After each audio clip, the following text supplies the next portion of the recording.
জুম্মার দিনে কিছু ফজিলতপূর্ণ আমল রয়েছে। সপ্তাহে সবচেয়ে মর্যাদাপূর্ণ দিন জুম্মার দিন। মুমিনের জীবনে এই দিনটি বেশ তাৎপর্যপূর্ণ। পবিত্র কোরআনে আল্লাহ তাআলা এই দিনের নামে স্বতন্ত্র সূরা অবতীর্ণ করেছেন। হাদিসেও এই দিনের বিশেষ কিছু আমলের কথা বিবৃত হয়েছে। একজন মুসলমানের জন্য এই দিনে বিশেষ কিছু ফজিলতপূর্ণ আমল রয়েছে। 1. গোসল করা, অর্থাৎ পাক পবিত্রভাবে গোসল করতে হবে। 2. উত্তম পোশাক পরিধান করা, আপনার যে বেস্ট পোশাকটা আছে আপনি ওইটা পরিধান করবেন। 3. সুগন্ধি ব্যবহার করা, আপনার যদি সুগন্ধি থাকে আপনি ওই সুগন্ধি ব্যবহার করবেন। 4. মনোযোগ সহকারে খুতবা শোনা। রাসূলুল্লাহ সাল্লাল্লাহু আলাইহি ওয়াসাল্লাম বলেছেন, যে ব্যক্তি এই 4 আমল করবে তার এক সপ্তাহের সব ছোট গুনাহ ক্ষমা করে দেওয়া হবে। 5. বেচাকেনা বন্ধ রাখা, আপনার দোকানের সকল বেচাকেনা বন্ধ রাখবেন। বেচাকেনা বন্ধ রাখা, আজানের পরে বেচাকেনা বন্ধ রাখা একটি গুরুত্বপূর্ণ আমল। 6. জুম্মার নামাজের জন্য আগে আগে মসজিদে যাওয়া।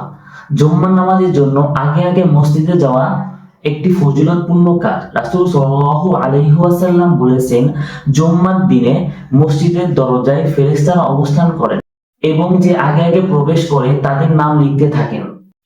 7. সূরা কাহাফ তেলাওয়াত করা। সূরা কাহাফ তেলাওয়াত করা এই দিনের অন্যতম বিশেষ একটি আমল।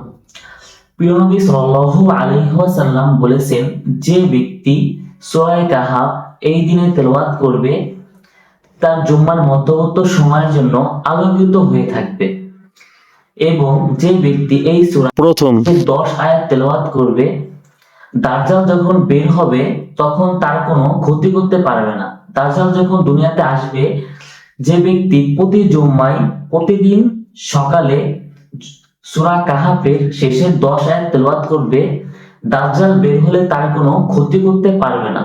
এবং আমরা সকলেই চেষ্টা করব সূরা কাহাফে অন্তত লাস্টের 10 আয়াত তেলাওয়াত করার জন্য। 8. বেশি বেশি দুরূদ পাঠ করা। প্রিয় নবী সাল্লাল্লাহু আলাইহি ওয়াসাল্লাম এর উপর বেশি বেশি দুরূদ পাঠ করা এই দিনের অন্যতম বিশেষ একটি আমল। 9. বেশি বেশি আল্লাহ তাআলার কাছে দোয়া করা এবং ক্ষমা চাওয়া। আমরা সকলেই আল্লাহ তাআলার কাছে জুম্মার দিনে সবাই সবার জন্য বেশি বেশি দোয়া প্রার্থনা করব এবং নিজের জন্য ক্ষমা চাবো। আল্লাহ তাআলা আমাদের এই সকল আমল করার জন্য তৌফিক দান করুক।